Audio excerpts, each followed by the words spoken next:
What's going on, guys? Zach Evanish here with the Strong Life Podcast and ZachStrength.com.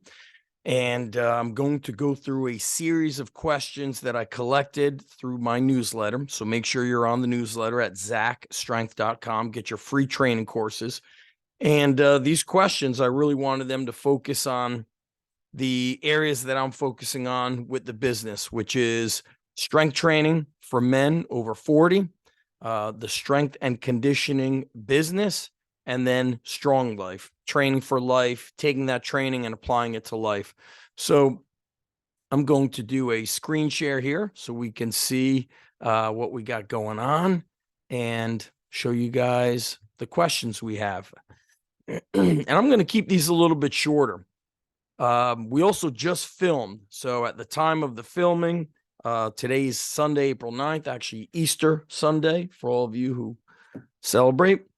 And we've got some videos that'll coincide with these, but I wanted to get these out in podcast action. So first question from Kirpal Ladi. He asks, how can I incorporate power/plyo movements in my own training at 38 years old? Also, how can I program it for clients over 50? Thank you. This is a great question.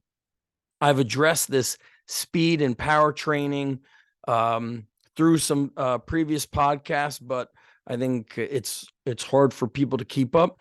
And also, we addressed this, myself and Joe DeFranco, when we filmed the Triple Threat seminar.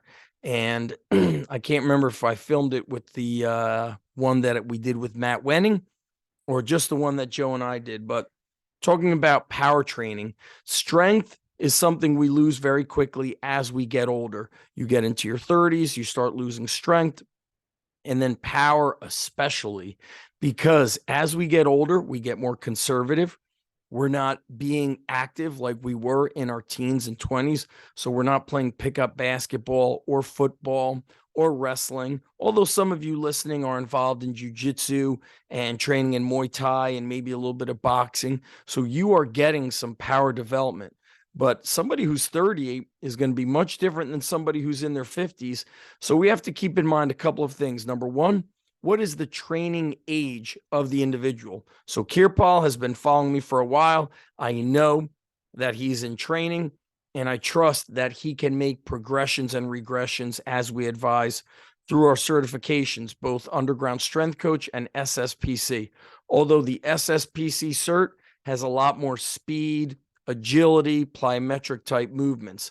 So plyometrics is shock training. Essentially, it's where there's a rebound effect, and you could do plyometrics for upper body with clapping push-ups and med ball crossover push-ups. And then you have power training, which is not necessarily plyometrics. It's just moving lighter weights at high speed, or you might do a box jump or a squat jump or a lunge jump, skater jump. And what I'm about to do before the sun goes down today, so I'm going to go to the local park and get in some hill sprints.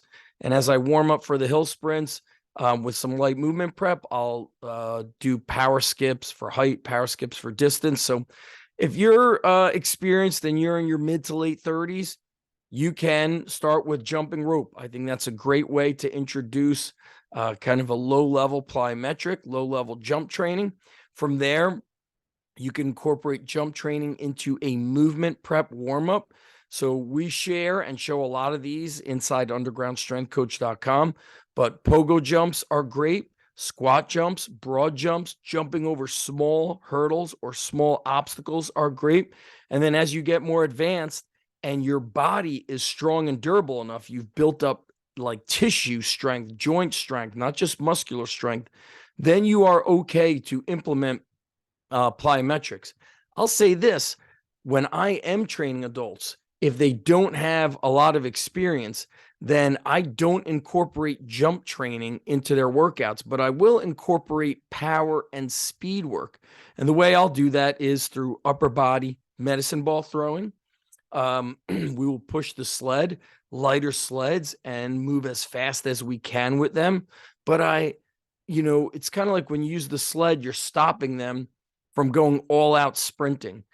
Sprinting is a skill. And I remember Marty Gallagher, even though Marty is in his 70s, I believe when he was in his late 60s, he mentioned being at the park. His dog got away and he wanted to sprint after his dog. And he said his body froze because he forgot how to sprint. And so as we get older, the use it or lose it motto is super powerful. It's applicable very much as we get older. The way I explain it is when you were in high school and you took a foreign language, for example, I took Spanish. If I was not speaking Spanish in the summer, when I came back to school in September, it was like I had forgotten more than half of the Spanish that I had learned and knew how to, fluently speak during the school year. So if you don't keep up with speed training, you lose that speed and power. Other things I like to do is a landmine press or a landmine throw and catch, but I think that takes skill. So you have to, so I think really the easiest low skill way to develop power is throwing medicine balls, jumping rope, sprinting with a push sled, and hill sprints. And then as the tissue quality is strong and durable, then you could start incorporating more of the rebound, touch and go type jumps, going over hurdles. But as we get older, I'm super conservative with that because I always tell other coaches, especially with men, if you're training adult men and they are blended into a group where you have teenage athletes, a 35, 45, 55-year-old man will say, yeah, I could do that. I used to do that all the time. That's right. You used to do it, but you haven't done it for 20, 30, or 30 plus years. And all of a sudden you think you're going to start doing hurdle rebound jumps. I'm not a fan of them. This is why we saw a lot of Achilles ruptures in the CrossFit community because they had, and I didn't really hear of it too much in the females. I heard about it happening more frequently with men.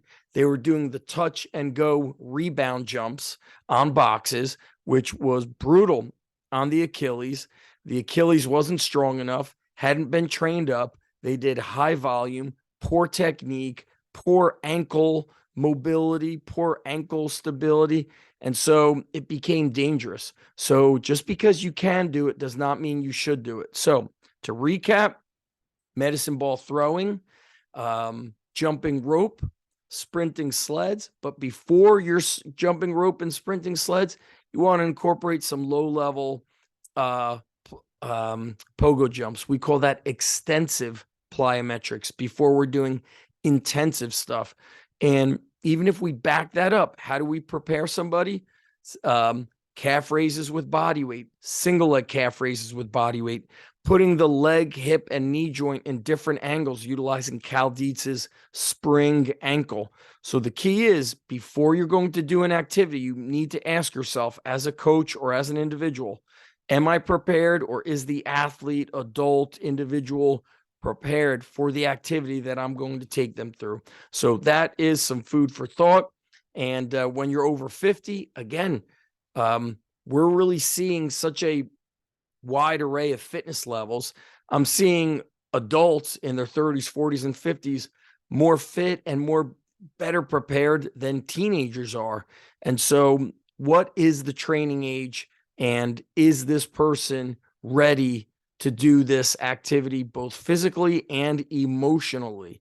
And so when you're training athletes or adults, you should have, even if it's in the group, you should have progressions and regressions for all of them. And again, we cover that in both certifications, but the speed, the plyo stuff is heavily involved in the SSPC certification. So that's it, guys. Jump training, speed training, plyometric training for adults. I'm out of here, guys. Make sure you go to zachstrength.com and get on the newsletter.